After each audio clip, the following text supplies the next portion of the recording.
In today's video, we're going to install the official USB-C charging terminal from Honda on the 300L Rally. Pause. I probably recorded this stupid intro like 100 times, and every time I watch it, it just doesn't feel right. So here's the value that you're going to get from today's video. First, I promise to bring you high quality content using proper documentation from Honda. I'll use good lighting, camera angles, and all the above. Next, I'll tell you exactly what comes with the packages and how to put everything together. I'll provide some suggestions about taking out the left side panels and walk you through the entire installation so you know what to expect if you decided to do this on your own. And lastly, I want to make you smile. That way, you don't have to feel the need to move me at 2 times the speed and leave feeling confident. Play. Starting off, this is where the USB charger will end up. Going over Honda's official documentation, it comes in 2-part numbers. This is the first kit. So you're going to come with 2 kits. This is the contents of the first.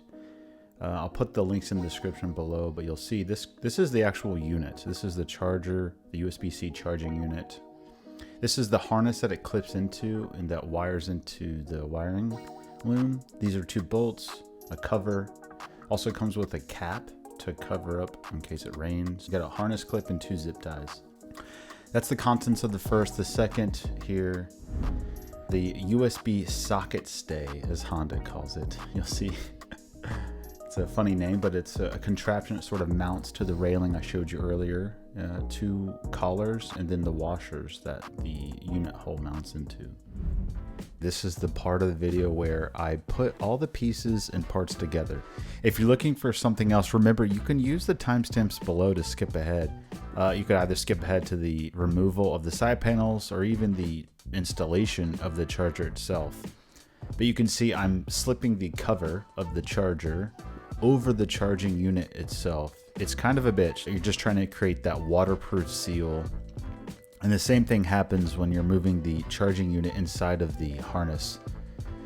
I'm not sure why they don't just ship it all together, but what are you going to do? You know, there are only a few things that you control in your life. You can't control things outside of yourself. You can only control your reactions to them. Don't forget the cap works.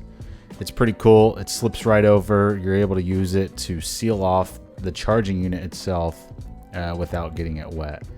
And the same thing goes for the socket stay, right? So it's going to fit into a slot on the back of the silicone or rubber backing or cover. This allows you easy on and off.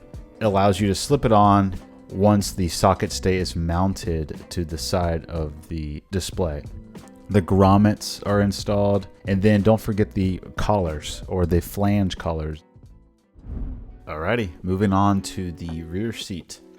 You're going to need a 6mm socket or a hex socket. This will allow you to remove the 2 pins that hold on the rear seat.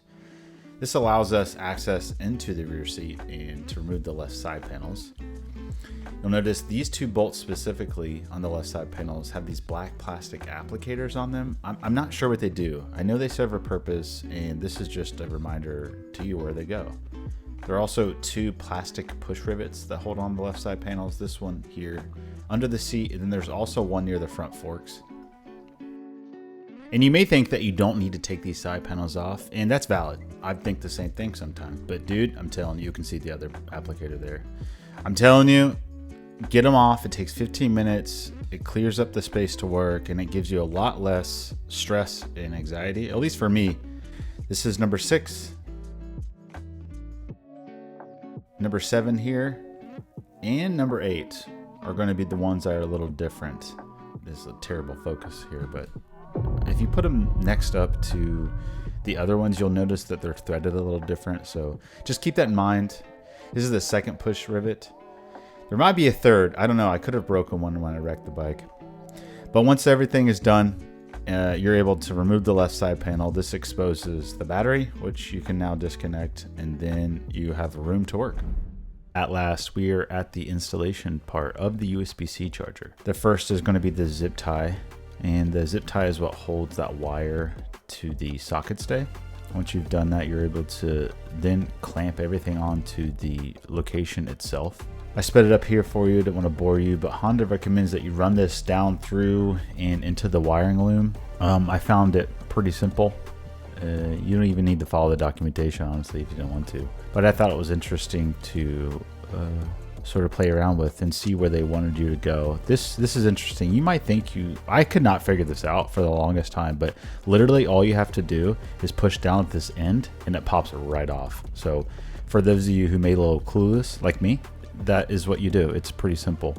Once you do that, you can just secure everything using zip ties, and you are just about ready to connect the battery and test this thing out. Speaking of, let's give it a shot.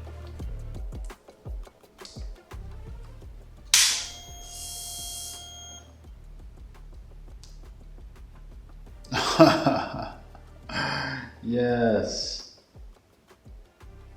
That's awesome. And that's it, ladies and gents. I appreciate you following along. You might struggle, or I struggled a lot, which is where this bash plate meets the side panel. Man, it was absolutely devastatingly way too difficult. If you notice here, you'll see that the way these clips interact with each other, this is how they're supposed to go. Notice the tab from the bash plate is supposed to sit up through the tab of the panel. So if you're struggling to make the holes line up with the bash plate and the side panels, just keep that in mind. You might have to wiggle it around. It is sort of a bitch, but it is decently difficult if you don't know what you're doing. But once you've done it a couple times, it becomes or makes sense. So just a friendly reminder, and good luck to everyone. We'll see you around. Thanks for watching.